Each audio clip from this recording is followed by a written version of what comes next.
السلام عليكم ورحمة الله وبركاته. بسم الله والصلاة والسلام على رسول الله وعلى آله وصحبه ومن اتبعهم بإحسان إلى يوم الدين. Inshallah, we continue with the story of Prophet Yusuf. We're going to do a quick recap on what we covered before, and then we'll finish up the story today, inshallah. We'll talk about the lessons to be learned from the story. So we mentioned the story started with Prophet Yusuf as a young child, him and his other brother. They both share, of course, the same father, which is Prophet Yaqub, and Prophet Yaqub has 10 other children that were from a different mother. So Prophet Yusuf and his brother were from one mother, and then the rest of these brothers were from a different mother. And how these the older brothers were very jealous from Prophet Yusuf and his brother, especially from Prophet Yusuf. And specifically after the dream the Prophet Yusuf had, and the dream was Prophet Yusuf sees the sun and the moon and 11 stars all making sujood to him, bowing down to him. And then when he tells his father, Prophet Yaqub, he tells him not to tell his brothers, so that way they don't make a plan against him or try to hurt him. But nevertheless, they did try to make a plan to try to hurt Prophet Yusuf, try to get rid of him so they can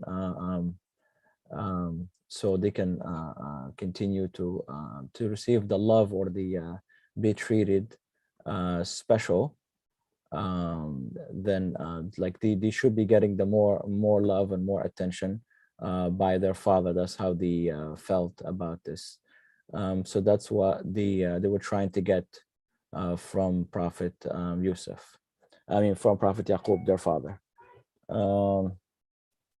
Okay, so now the other thing that had happened also was the one second, let me just try to make this full screen.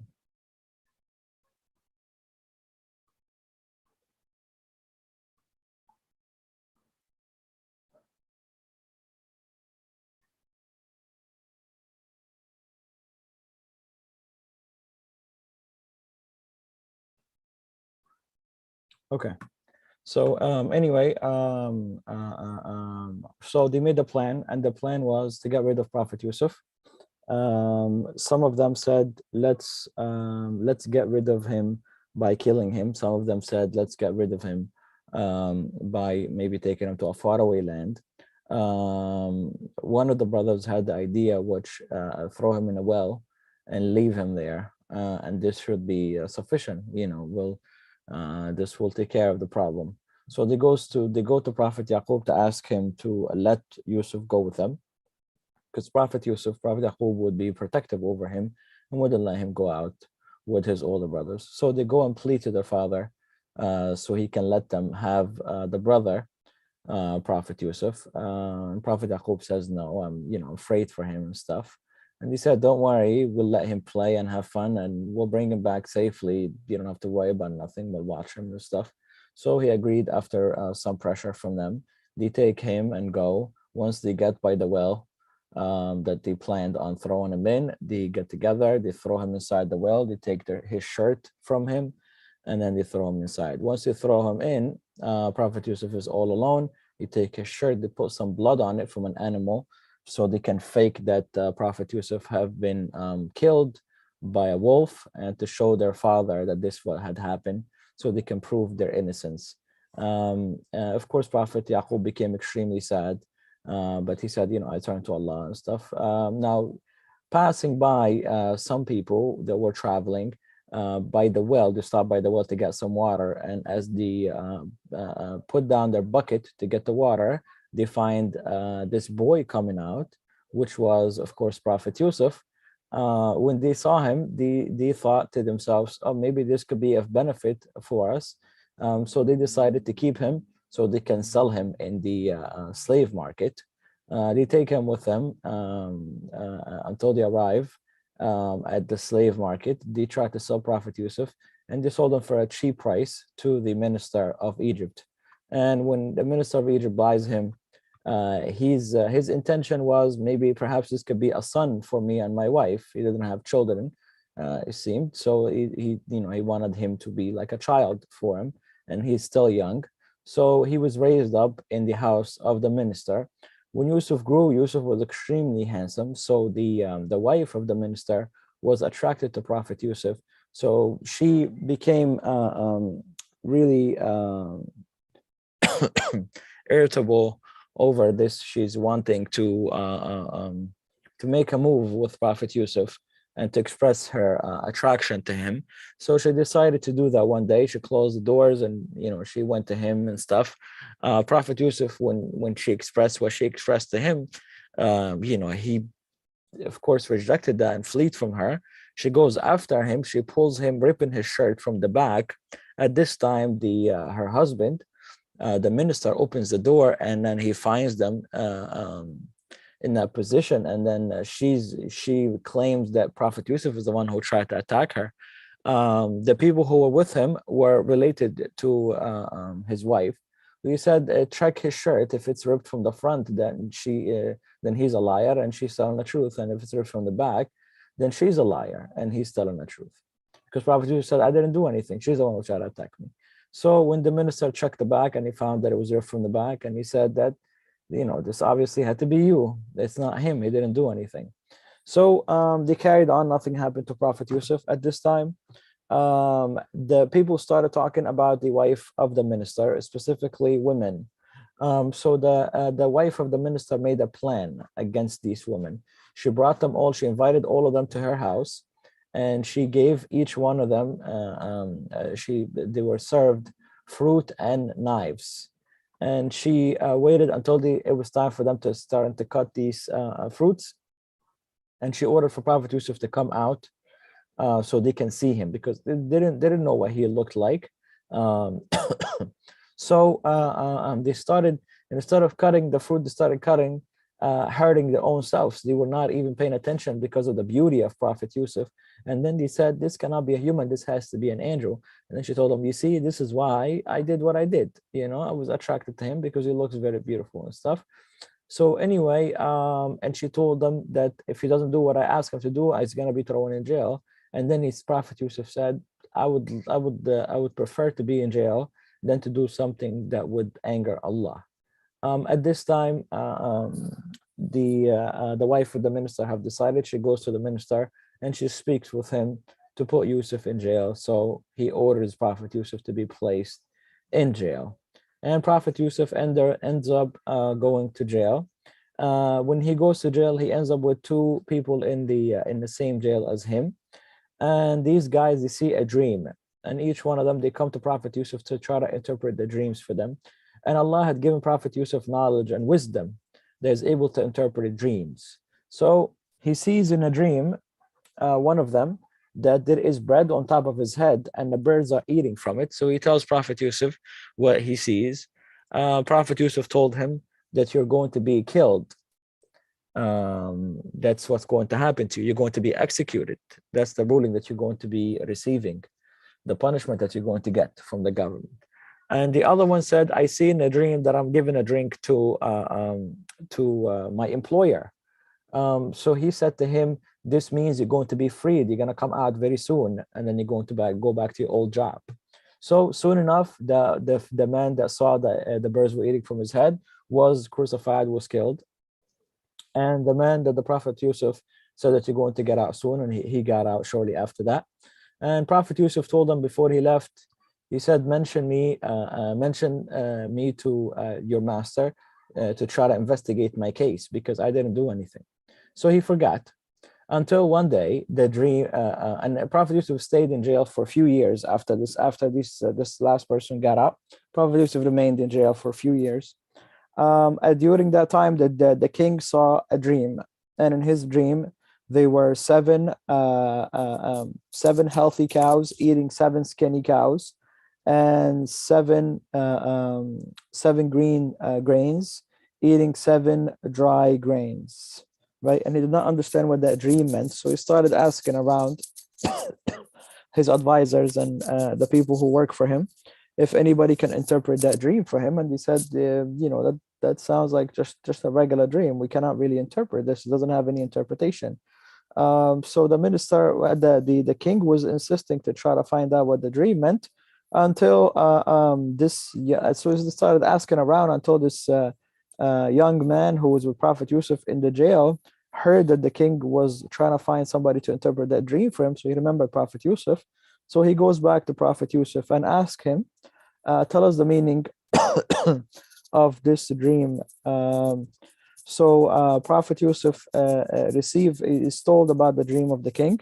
So after he's told, they go back to the king and they tell him what they saw in the dream. I mean that the interpretation of the dream is that there are going to be 7 years of a lot of produce, right? Fruits and vegetables. A lot of it is going to be in abundance. Okay, and after that follows is going to be 7 years, right, of drought. So there's not going to be enough food or drink, right? The food that's supposed to be in the first 10 years should be saved, so it can be eaten in the next 7 years, right? So when the king heard this, he started to send his guards. He wanted to send his guards to try to get Prophet Yusuf. So they go to Prophet Yusuf to get him. Prophet Yusuf rejects. He doesn't want to come out of jail because they didn't want to come out as just a fugitive of like a bad person that is being taken out as a favor by the king. He said, bring the women that, the women that were there and ask him, what did I do? He wants to show his innocence. So the women were brought in front of the king, and the king asked him, what did Yusuf do? And then they say that he did nothing. He was innocent. He's an innocent man. He refused to do anything bad. So the king ended up, after investigating his case, he realized that Yusuf is innocent. He took him out of jail, and he put him as his minister in charge of the food and this whole process that's going to be taking place for the next 14 years, right? 7 years of abundance of food and 7 years of drought.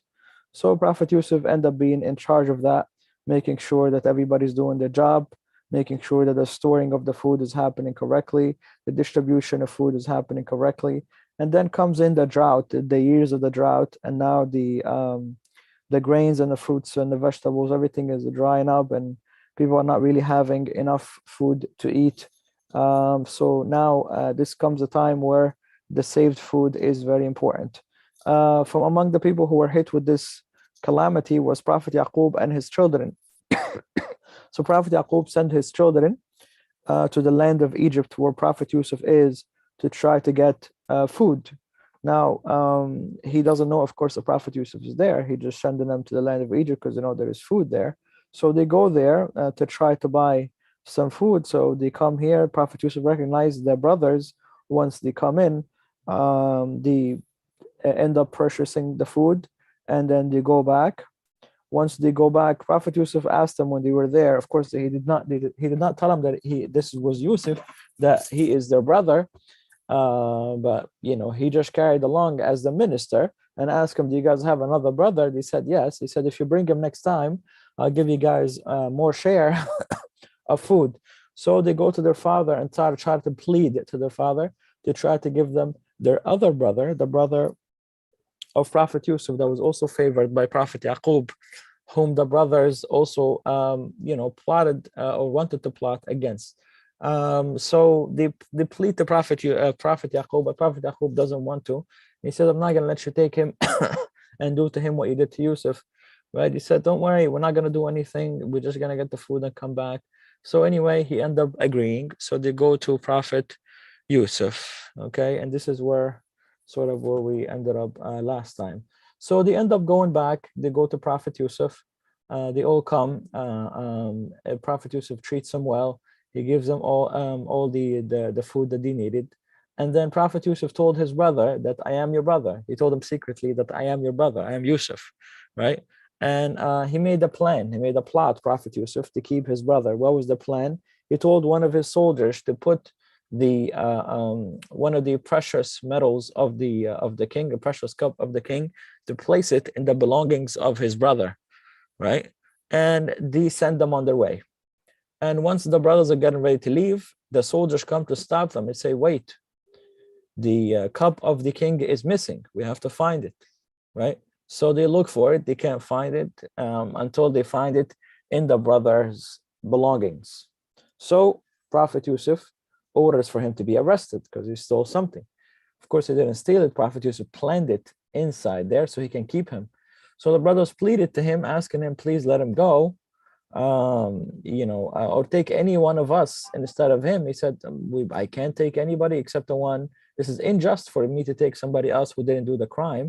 I have to take him, right? So they tried with Prophet Yusuf. It didn't work. So they ended up deciding to leave. So when they were gonna leave, now the oldest brother said, I'm not leaving until my dad, until our father, until Prophet Yaqub gives me a permission, right? Because he's going to be very disappointed. He's going to be extremely sad to lose another son of his, and I can't I can't see him go through that. So anyway, he ends up staying in Egypt, and the rest of the brothers go back by themselves. So when they go back, see the older brother, he stays, and the rest of the brothers, when they go back to Prophet Yaqub, they tell him what happened. Prophet Yaqub becomes extremely sad, and he starts to cry. He cries so much until Prophet Yaqub becomes completely blind. He turns, his eyes completely just become completely blind. He cannot see anything anymore. And he becomes extremely sad. And he tells the brothers to go back and try again. And he said, don't despair from the mercy of Allah. Trust in Allah, and Allah will make a way for you. So he sent them back. They bring some gifts to try to give it to the king. They go back, they plead their case. They ask the minister, please give us a brother back. We'll do anything. His father is old. His father has lost his sight. Please, we need your help. So at this time, Prophet Yusuf reveals his identity to them. He said, what have you done with the brother of Yusuf? And what have you done to Yusuf? Right? He said, oh, are you Yusuf? I think you're Yusuf. You're Yusuf, aren't you? So they started to realize that this is Prophet Yusuf. So they pleaded to Prophet Yusuf to forgive them. And Prophet Yusuf did forgive all of them. And he said, take my shirt. He gave them his shirt. And he said, take it and go back to my father and put it over his face. He will start to see again, and bring me all of the family here. Right? And so the brothers take the shirt from him. They go back to Prophet Yaqub. Once they start to take off with their camels, Prophet Yaqub already smelling the scent of Yusuf. And he says, I smell Yusuf. I smell Yusuf. Right? So he said, how are you still talking about Yusuf? He is gone long time ago. Until they actually end up arriving there, and they put the shirt of Yusuf over his face, and then his sight is returned back to him. And then he says to them, didn't I tell you that I know that which you don't know? Right? Didn't I tell you to trust in Allah? Right? So they asked their father for forgiveness, and they confessed to him, and they apologized to him. And then they all end up coming back to Prophet Yusuf. And the father and the mother of Prophet Yusuf and all of the brothers end up bowing down to Prophet Yusuf, the minister of Egypt. And at this time, Prophet Yusuf tells his father, oh, my father, this is the dream that I saw before in the beginning when I was a child, the sun and the moon, meaning his mother and his father, and 11 brothers bowing down to him. This is the interpretation of my dream that I saw in the beginning when I was a child. So then his father confirms this for him. And this is the end of Prophet Yusuf that we have from the Quran. Now, this story is full of lessons. Really, it's such a beautiful story. It's very it has a lot of details, and it's told over about 13 pages in a whole surah. This story, but let's try to unpack some of the lessons here. We did talk about the lessons from before. Let's talk about the new lessons here that we see. So one of the things that we see with the way Prophet Yusuf had kept his brother,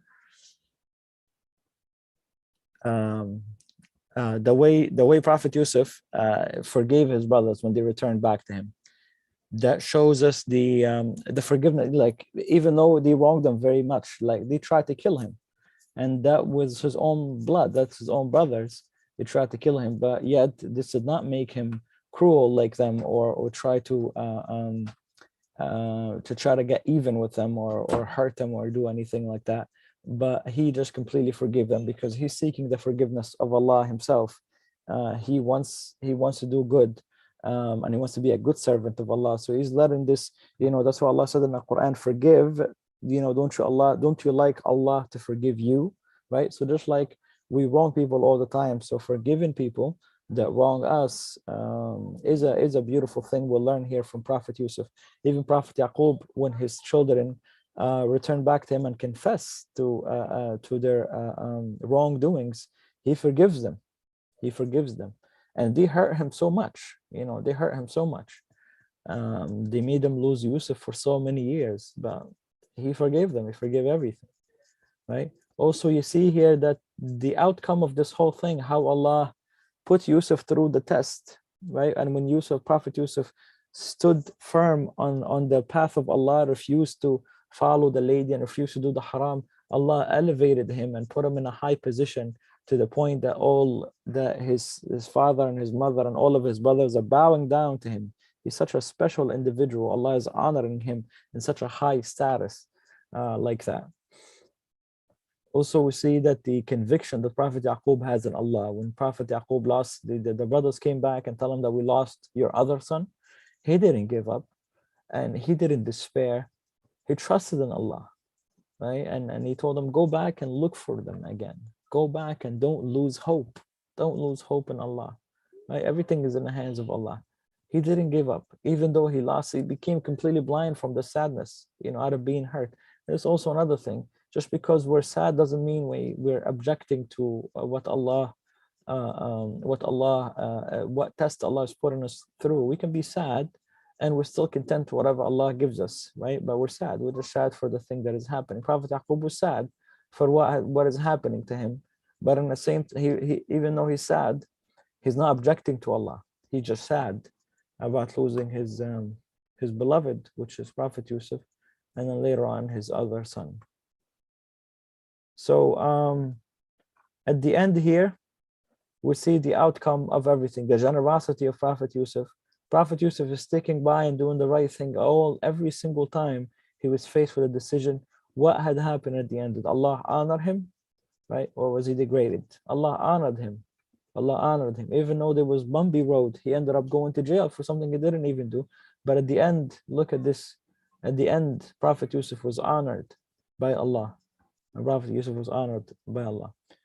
Inshallah, we'll pause here. That's it for the story. And we'll continue with another story next time. Subhanakallahumma wa bihamdika ashhadu an la ilaha illa anta astaghfiruka wa atubu ilayk. Wassalamu alaikum.